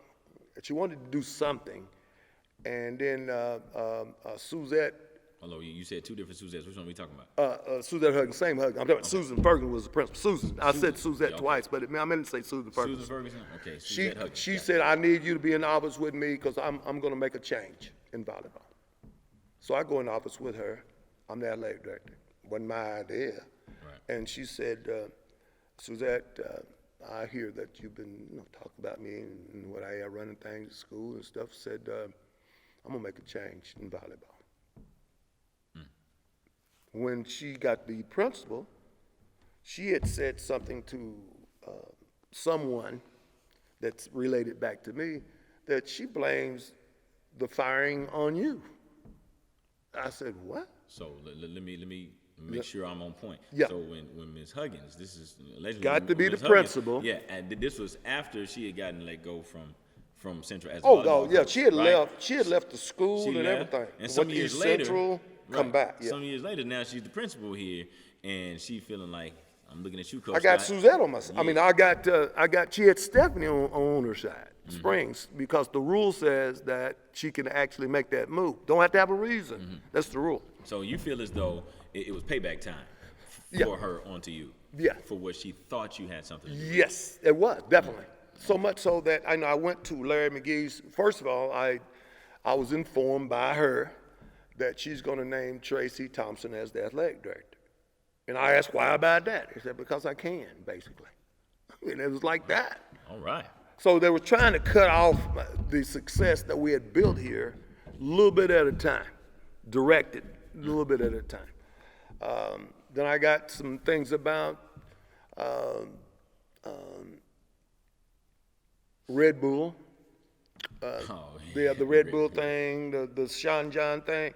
We had got to be a point, we were self-efficient in the basketball program. From a financial standpoint. Yes, we didn't need nobody. We didn't need the parents, we didn't need anybody. Nope. We had enough things going, we could do our own thing. That was a threat because we had more money than the rest of all sports combined in basketball. Boys basketball had more money than football and everybody. Combined. That's tough, man. I can see how folks might be like, yo, we don't like that. Well, we spent 1 year $75,000 in boys basketball. That was spent? Spent. In 1 year. At Central. That's major. Because we had to pay, that's including salaries now. Okay. You got to add the it salary. It sounds a little better when you. Yeah, that includes not my salary. See, in my it's the additional people that I had to hire. Okay. I hired 4 academic advisors. 4 at $10,000 apiece. Oh man. So that means they work exclusively for you then. Huh? Oh yeah. Yeah, that's a big chunk. I don't need you going nowhere. Because my my biggest booster, whom you know, yeah, said, I just need for you to coach basketball. This other stuff, we'll take care of all that. The eligibility for the kids, all that. We had the most highly sophisticated academic support program that was underscored by University of Tulsa. I had their students, graduate students, were my academic advisors. 4 of them. And then you came up with the 3.0 club. That was because I had to substantiate the money we were spending buying all this stuff. So I had to try to cut down on these kids that were thinking they're gonna get something for nothing. So I'm the one to put that up there. I had to, because it was costing the booster $50 a person for a jacket. I can cut that down because he wanted to do boys and girls basketball. He's trying to look out for both programs. Yeah, so I said, well, I'll tell you what we do. We'll raise it to 3-point and call it the academic. If we go 4-point, we won't have nobody. Yeah. We go 3-point. Might get a couple. Might get a couple. So you never know. And basically, just for clarity, what that 3.0 club was, and you correct me if I'm wrong, like you had a certain amount of things that you were gonna. You know how it was. We were on the semester. We was on the block semester when I did it. Okay, yeah, that might have been my sophomore year. Yeah, 04, 05. That's when we had 4 classes. Yeah, that's when I was rolling with that one. Yeah. But I you must have been a frat because you didn't get a jacket. Did you? Well, wait a minute. I don't know. Which year? The only time I didn't get gear was my freshman year because I wasn't a member of the varsity that was team. it. Then. That was when I brought out those ones that said Central Cross, those red. And I still want that. I talk to Chris Watson about this every day because Chris got one, didn't he? It's his daddy's. It's Gene Jones. Yeah. He came rolling into the gym some weeks ago, maybe a month ago. I said, dude, I still want that. But Russell Jagger. I guess what I thought the 310 Club was like, listen, this is the group that because of their academic strives, they're gonna get extra. I had Nick Ponder. People like that was questionable on the. I had to have something to keep them dogs to push. Carrot to dangle. Well, here's the deal on a 4-class semester. Right. One of them was basketball, so we got to aid that. We only got 3. Right. So what I had to do, I said, look here, get you another PE class and get you one other. You only have to have two required one a semester, right? So get you 2 classes that you have to work hard in. Get your basketball class and a basket weaving class, and you got a 3-point. All you gotta do is get C's. You get C's in your majors, right? Your major class, you get a C, and you get A's in your 2 sport classes. You got 3-point. 3-point. You get your extra stuff.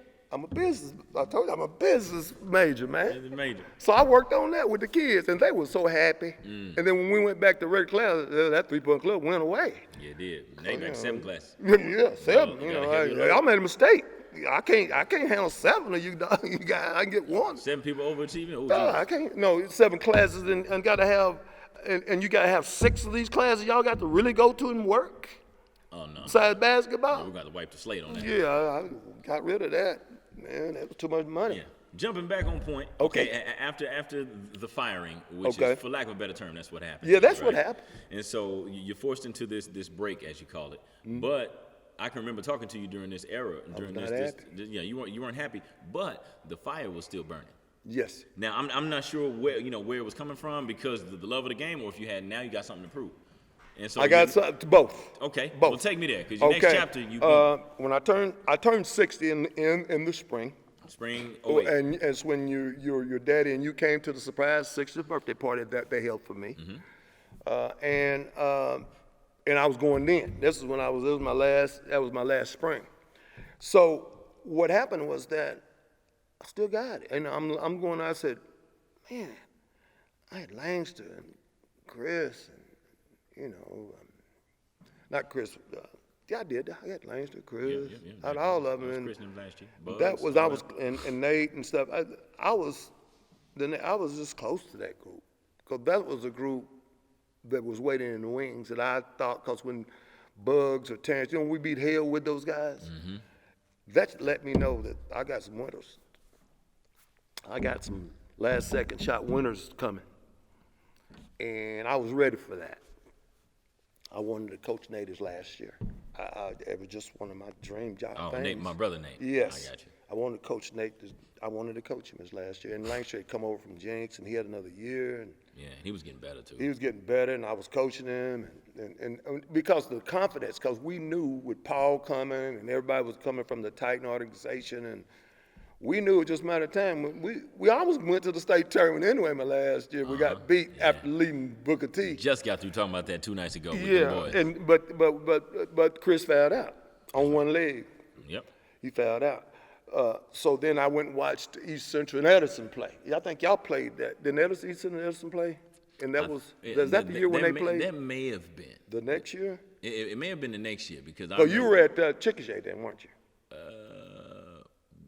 During the 07-08? No, when you came back to the state tournament, watch Edison play East Central. You drove up to the game or something. That may have been 09 then. 09. When was it, Smooth? When you had Butler and you had Hill, you had Clyde. 10. Yeah. 10, Because you drove up to the game. You said, man, I'm here, coach. But when they played, if they were playing in the state tournament, did they get to the finals that year? The year Edison got to the finals? Yeah. That was 09. Was that 9? Yeah. Because you remember 2010 was Creed team year. They didn't make it when they Okay. was It was not. Yeah, it was that team. It was that team. And that's when I knew that the fever was, because I was talking to you at the state tournament. That's right. And I was in Muskogee. And we had gone to the state tournament too. Yeah, in got to the Muskogee, and got to semifinals. It might have been the same time, wasn't it? It was same year. Yeah, same year. Yeah, we were in the semifinals at Muskogee. I took the discipline. People didn't understand how successful Muskogee was. I took the exact green country format that we use at Central, the same plan that wins at Central, that would win at Edison or any other place. I just took it to Muskogee. 6 o'clock, same discipline, same rules, same offense, same defense, same everything. Didn't change. But I had to turn the discipline up because them hard-headed dogs hadn't been disciplined until I got down there.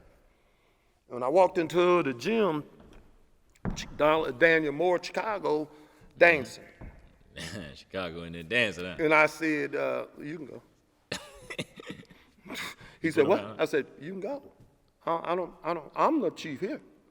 You over here showing up. Now, you've been showing up before I got here. I heard about you. You can go. Just go outside. Anybody else want to go with him? Y'all can go.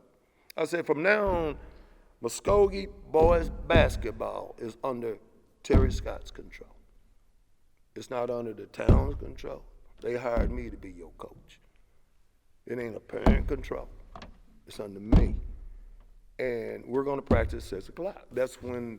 everybody's saying you can. Then I had a parent meeting the next week. And, half of them bought in it. The other half said, okay, we'll see. We'll see. I already done did it at Central. It was easy. What it did, guys, what it did was, it let me know that what we had in place at Central could apply to any program, middle school, high school, college. It's the same format. You know what I mean? So when I went down there, I did the same thing I did. I put them out of practice, locked the door. It was just like they was at Central. But I had more money. Bought a gun the first time. Then they tell me I can't buy the second gun till Dawg gets his gun.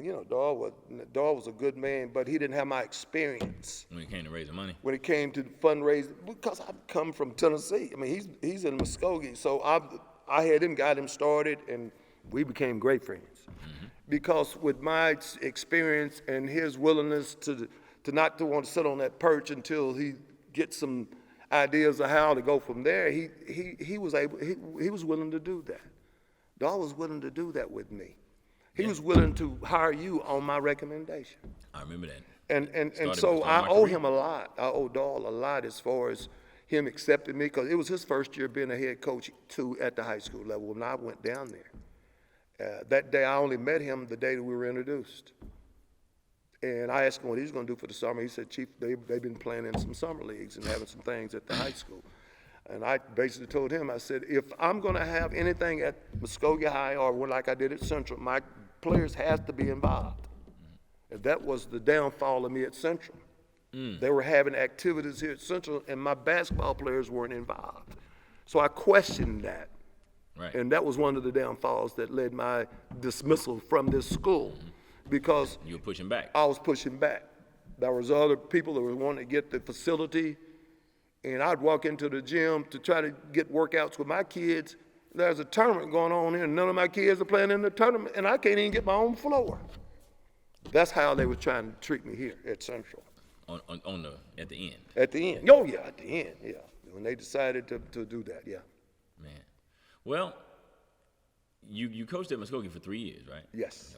You're at the 6A level now. You get Yes. to the state tournament 2 out of those 3 seasons. Yes, should have been 3 out of 3. Should have been 3 out of 3. So And we you got, had last year we got beat on the last second shot. Season was cut short because of the ice storms and All that. we was all messed up. disrupted your rhythm and everything. Yes, but everything. But you had a team that was as good as any in the Number state. 1 in the state. 2 years in a row. See, that's 6A, we're the best team in 6A in 2 years in a row. man. Just didn't win it. Now, some close to you may know this, but I know this. Whenever it was deemed over, whenever you end up stepping away as boys basketball coach in Muskogee, that wasn't what was supposed to happen. No. You know, because the original plan was I was graduating from college in Yeah, 2011. you're going to come and work with me. I was going to come and work on your staff, which would have been great. Now, I have no complaints about how it went for me at this point now, you know, because it was in divine order. But what was supposed to happen, I was supposed to come work for you. Yes. And you know, get groomed by my mentor. Yes. But, you know, walk me through whatever you feel like revealing behind what really happened as to why I'll you tell were you. no longer Yes. the boys coach at that time. Okay. That was 2011. 2011. Okay, I was asked in 2010 to step in as the 10th grade principal and keep my basketball position. As head coach. Okay, as head coach. Because North Central was coming in to evaluate the program, and the 10th grade principal wasn't accredited. So then there I was, but they offered me a deal, and they said that you can still coach and be at practice every day, which turned out not to be the truth. They meaning I think that the Muskogee Public Schools, my supervisor at that time, I'm not going to name him because this broadcast is going to go everywhere, and he told me that. Superintendent told me that, and it wasn't true. So when the season was over with, I get a call from the principal, and he said, superintendents want to know what you're going to do. It's 3 years. It's been 3 years.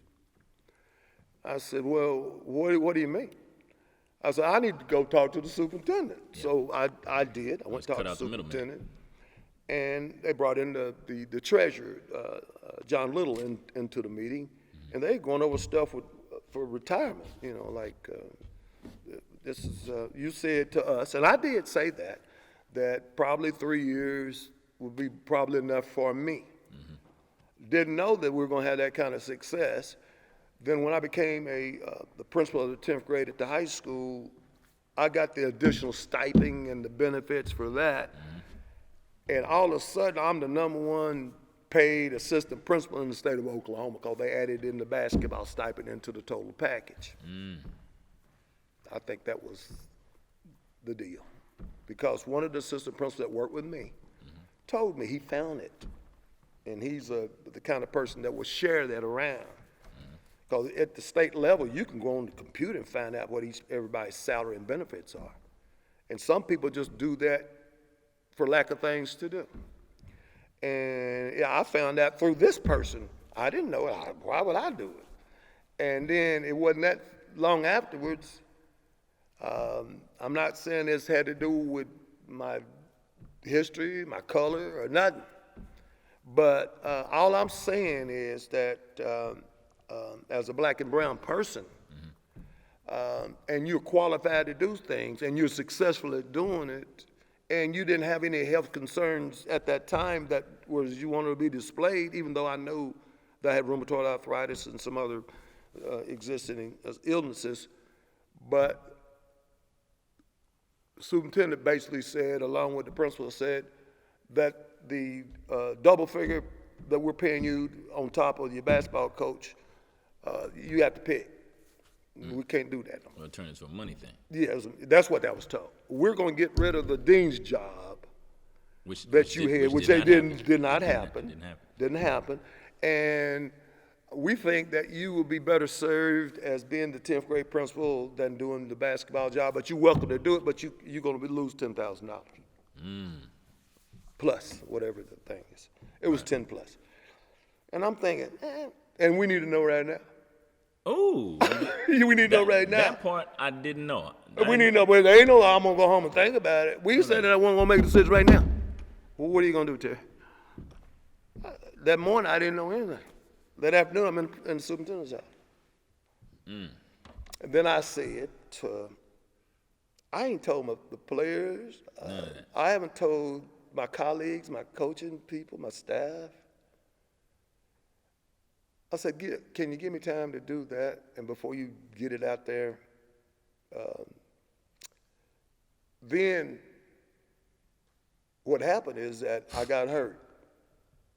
Mike Gord, the superintendent Mike Gord made a mistake. He said to me, we're going to have a field day for administration. And we're going to play volleyball. Right. And we want you to play volleyball.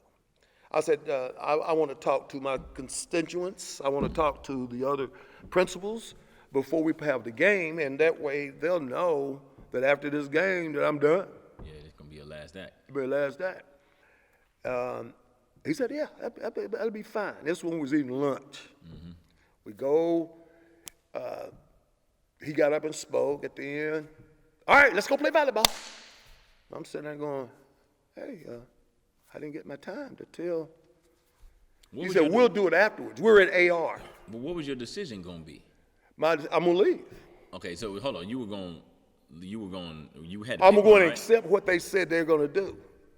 You know, they accept they're going to give me an X number of dollars, and they're going to give me sick leave, and they're going to make it attractive enough that that I could just walk out the door and still maintain a decent salary. But it was all about not even asking me if I want to coach basketball. Okay, so wow, man. So I'm thinking. No, the basketball thing happened that day when they said well, you're going to lose the $10,000, but you can keep the $10,000 if you walk away from basketball. Okay, and so if you walk away from basketball, you'll lose that stipend, but you'll still be okay with the benefits that were awarded to the administrator. Okay, so you chose the administration route. That's what you're saying. Because they kept coming at me with you said 3 years, Coach. This is what it's all about. You said 3 years. They were trying to get any angle because of the salary. Yeah. Basically, that's what it happened. It ain't about winning and losing. Nothing. About that money. It's about, I think, as I feel now, and it's not bitter. It's just I did my homework. That once I got word that I was the number one paid assistant principal in the state of Oklahoma, that was my downfall. I mean, we're talking about 80 plus. I won't even ask It's you. up there, 90. And so I would have been the highest basketball paid coach in the state of Oklahoma. Easy. Because for one, they came at me with understanding that no one in 6A has ever been a principal and coached basketball at the same time. Yeah, that's usually a small school thing. Yes. And I was at 6A doing it. So they had to break that up. And you were effective too. Oh yeah. When kid love, they was. So then, here's how God works: is that, and this is why I'm good all right now, is that I fell down during the volleyball tournament. You know, Now, when was the volleyball tournament? Was that during that same year or a year later? At the same time. Wow. We went to go play volleyball, right? As an administration game. We're going to do middle school versus high school. Right. Kicking it. It was that day. After he didn't let me talk, we went in and played the game, and the next word out of my mouth was, I'm in the ambulance going, how bad is it? Wow. and Benito Gay driving me to Muskogee Regional is emergency because my kneecap, I had on a pair of sweatpants like this, my kneecap was sitting above my knee. Ooh, wee. And I had it on both knees. See, I did the first one at Central, trying to dunk a basketball over there. Past your prime. Yeah, I was 40 years old, thought I could do a reverse double, whatever. That was my first downfall. So anyway, what happened was, I'm on the way, I'm landing there. I fell twice, by the way. Pimpleton picked me up. Strickland was there. That's when Dr. Strickland was there. Dr. Strickland, And he good said, man. you okay? Yeah, I mean, because when you're numb, you said, I didn't see the knee. Yo. I had to fall down again. He turned me loose, back down on the floor. And then that's when he said, hit your head that time. Yeah, man, I hit my head that time. So then when I got to the hospital and Gay came in there, I said, what'd they say? What did Dan Hall and them say, man? Everybody was there. Everybody was there. All the administrators in the district. And he said, man, we screwed. The district screwed. Oh. That's what he said to me. They anticipating the worst, huh? They anticipate that they know that I'm not letting go because of anything except stupidity, right? Mm-hmm. They thought I'm gonna come after them. Mm-hmm. You know, so I went on and did all the things I needed to do. I talked to your dad, who's my attorney, and hey, I just said, hey, it was just bad for them. It's just bad luck. Yeah. Bad luck for them. Because for 3 years, I'm on workman's comp because of all the stuff that was messed up on that file. It wasn't just the knee. Right. The neck, right elbow, left knee had to be redone. Then I had to go and have neck surgery. I remember the surgery. And I had stayed in the home for 6 months, man. Which means that all I got was supplement because I've got retirement that I started to do. And I didn't take Social Security early. I waited until I decided to take it at the end. But when I got the workman's comp thing going and they paying for everything, then I had to stay in the house because if they paying for stuff, then you can't go nowhere. That's part of workman's comp. They're gonna watch you. Can't be too See, active. you can't be out there casino, club, hanging, dancing, None of that. picking up heavy stuff. You know, Yeah, you can't shit. do that because they hired. You basically quarantining. I was. Shit. I was. Now, you know, to wrap up the Muskogee chapter, let me Yeah. ask you this: at what point during that time, after it was clear that you weren't coaching anymore, Right. I would imagine it took a minute for that fire to totally burn out to where you were okay not coaching anymore. It When was that point? when I heard what the coach said that was presented to me at that time. He Coach, said, "I the don't boys' want." coach that Yeah, the replaced boys' you? coach that replaced me. I was told that I can't go to the gym. As in, you weren't welcome. I wasn't welcome. Ooh, wee. The same person that told them that I was one of the main reasons they coming to Muskogee, and they would definitely be spending time with me. Right after they got the job, that I got called into the office. I don't want you around. You don't want you around. That's when they threw all my stuff away and threw it in just start giving my stuff away. Like they did here. They start giving my stuff away. So that's when you showed up. And you and I would talk in the office up in G Unit about. Because that was your very last year as an employee, period. Yeah, period. You were sophomore principal only that year, right? Yes. 11, 12. Yes. Got you. And then I was told, no, I can't go there. I would go help Dawn. I would go around, come through that other door on days that the boys weren't practicing, and I go talk to the girls a little bit. And but I knew then that I was okay, just because there was no opportunity. When there's no opportunity, but you're still getting paid good money, you have to be okay. But I thought, then I started the camps, as you remember. When the fire burned, I said, man, I got to do something. Got to do something. Got to get active. So then I came and did a practice at your place, just something to stay around, but not as much as I am now. I'm not as excited. I wasn't excited then as I am now about what's happening here at Central, because that got me. That's what I dreamed about, to having my former players to be in a position where I can come and observe them and they won't be in jail or court or anything like that, you know. That I can come up there and be a part of their success. You get to be Coach Scott. And I get 5 of them. I got 5 of them. I mean, how many daddies do you know got 5 sons? I do. There you go. How many people got 5 sons? I got 5 here at Central. That's true. And so I'm excited. This outfit here, AD, that I have on right now, never been worn before until I came here. This is part of my regiment to be at Central. I got not only this black, white, I got red, blue, whatever. That's how excited I am. I wouldn't go do that if I didn't think I was going to wear it. There you go.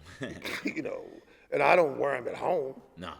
I just got this day. I said, "Oh, I forgot about it," and I almost forgot about it until you reminded me. Something told me. I said, "Let me hit coaches to make sure we still booked." Because after yesterday, I was still a little bit miffed about yesterday, and I wasn't thinking about today. Then when you text me, I said, "Oh, I get a chance to do something to get past yesterday. Then I'm good."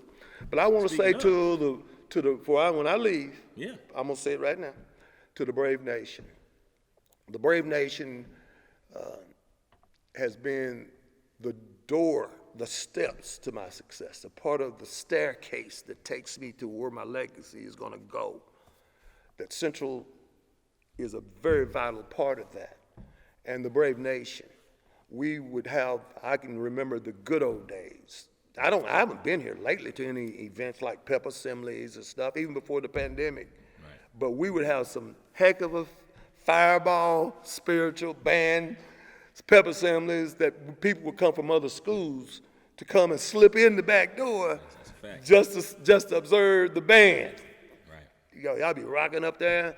And when I got Charles Flint to put in those speakers, and like I said to you earlier, when I talked to you, I said, first thing I'm gonna do, I'm gonna get that speaker bounced. I know they probably ain't checked on it. They just do it every year. You know, no one does. I put the one in Muskogee in. I got 2 sound systems in there. I got one in Muskogee, I got one here. I haven't heard this one lately. I haven't either, so we're going to see what's going on. If you cannot pronounce a person's name at a normal voice and you can hear it all in the gym, something wrong with the speaker. We got enough power over there to run it. I know, I bought it. $25,000 worth. Yeah, that was a part of that 75. Yes, it. That they spent that one time. Well, they came at me about what they're going to do here at Central. You going to do what? You're not going to ask me? You know, so now I had the battle. Yeah. And I said, the first thing we're going to do, we're going to put a decent scoreboard up there and put some glass backboards on the side, man. When I first got out here, they had them fan, same thing in Muskogee. Had the boards. They had them fan like them half moon down in Muskogee, renovating them. You know, the first thing, I call them half moon backboards. Them the ones we used to have at Ben Franklin and every other place. I used to play in them games. They were good. But we get to put on the glass backboard, you thought you died and gone to heaven. We had those 10 backboards, you know. Bam! Outdoor, all weather we have at the park. They were indoors. The same backboards were at Central. Indoors. Double rims. Oh, man. Coach, I got 3 more things I want to throw at you, man. All right. We can always rap forever. Yeah. But recently, within the last year or two, I get a little foggy whether it was a year ago or 2 years ago. 2 years ago. You were inducted into the TPS Hall of Fame. Yeah. January of 2019. January of 2019. Yes. How validating was that for you, if at all? It was. Winning state championship is good, but when you win the state championship, it's you winning with your team. Right. When your peers, when you get in the Hall of Fame, it's your peers that are recognizing your accomplishments. As an individual. And the Tulsa public school thing set me off in the other directions for a Hall of Fames too. Because I'm also in one in Chattanooga, Tennessee, one in Cleveland, Tennessee, one in Murfreesboro. Right. Then the Oklahoma Basketball Coaches Hall of Fame, the Tournament Champions Hall of Fame, and Tulsa Public Schools Hall of Fame. With that, the one left, I only got one left. That's the Oklahoma Coaches Hall of Fame. And that will do it all. I've gone the whole everything. You have run the gauntlet. I have run the gauntlet. And I feel that this is why I'm working hard with my health. I got a great family in Muskogee. I've got a daughter that's here too, and with me now, and I have to work hard for my former athletes, for my family, for my friends. I mean, this is my 7th trip to Tulsa in 7 days from Muskogee. 7 straight days. That's being serious about it, right? I'm serious. But that will go 5 more days. So I got to go 5 more days. So that'd be 12 straight days coming to Tulsa for a reason. I wanted to see you, and when you told me Smoot had got some time to come over, I didn't holler at Smoot. I wanted not to talk to him a little bit about his dad. We go back a long way, Booker T. We referee together. But what I'm saying is that people want to know how I am. They hear the word cancer, they hear the word radiation, they hear the word. There are certain aspects of it that balances out. What I'm doing now to the viewers out there, that I'm going to radiation, the small dose of radiation, it's my choice. Because I got things to do here at Central. I got things to do with my life, and I don't want any deterrent. And I talked to many people, and they told me, they said, we don't know of anybody that's doing what you're doing. I proactive 100% on this. I get after it. Yeah. And some people take this as disrespect. I don't think you will, so I'm gonna say it. You 72 years old. That's what I'm saying. And looking good, moving and shaking. That's what I told you. That's what I'm working and for. got more energy than most people I know that are. And people much younger ask than me, you. they said, "Can you coach?" Well, can I coach? Yeah, you could. Yeah, you could. Coach. Oh yeah. But I don't want to coach because I have 5 coaches that play for me coaching at the place that I'm gonna be visiting frequently. That's a right. lot. That's right. And Can't with wait. that, I do have a couple things off the record to ask you, business-wise. Oh yeah, you know we'll do that. And we'll do that. But I want to tell the Brave Nation, I love each and every one of those people. If it had not been for the Brave Nation, I wouldn't be in this position. All 3 of my championships were won through the Brave Nation. That's a fact. Here's how we wrap up all of our podcasts, Okay. Coach. With all due disrespect, that's what we call it. Yeah. If you can think back into your catalog of games that you've coached, Yes. that where a team beats you and you felt like you were the better team and you still feel like you had the better team, and if you could run it back, you feel like you would beat them, which game would you go to? McLean, Which year? 90. McLean 19. Okay, so they're one and only. That's state going to championship. be That need to be yours. debatable because they had 2 real good ones. Real. Oh man, they had 2. We had 5. We couldn't beat them 2 with 5. couldn't. Simple So math. if I had to go over it, I'll break down the film. I'll try to figure out what is it that they did that I couldn't handle. There had to be something on that tape. I've never seen the tape. Yeah, you won't put yourself through it. No, I don't say it. Because, again, like I was telling you, they were the better team that day. Right. They were Michael Jameson and DuBose. That's who they were. Oh yeah. Brian DuBose and Michael Jameson. Yeah. Those 2 guys beat me. I couldn't stop them. Couldn't stop him. Couldn't stop them, man. We were playing at Union. Neutral. Got no. 1990, man. That's If that I had one. it to do over again, because that was the year that was supposed to springboard us. There's a guy named Jeff. He played at Carl Albert, and they beat us in Catoosa or someplace. And Jeff Weber went on to play at OU. Okay. That was in 1988. We were knocking on the door. That's They when I were was the born. team. 1988, we were knocking on the door. We played them, and Mike Parrish played at Claremore during that time. We beat them. And but we couldn't beat Carl Albert. And what happened now, it was one of those bad weather years. Right. Where you had to move the game, keep moving the game. And guess who got hurt during that time? Trying to dunk a basketball. Coach Scott. Scott. So I'm on crutches. I'm on crutches Coaching on during the crutches. game. Oh, I never knew I that. got a prayer from Central come down there, man. If you'd have played my son, I said, man, you said something, man, I'll take this crutch.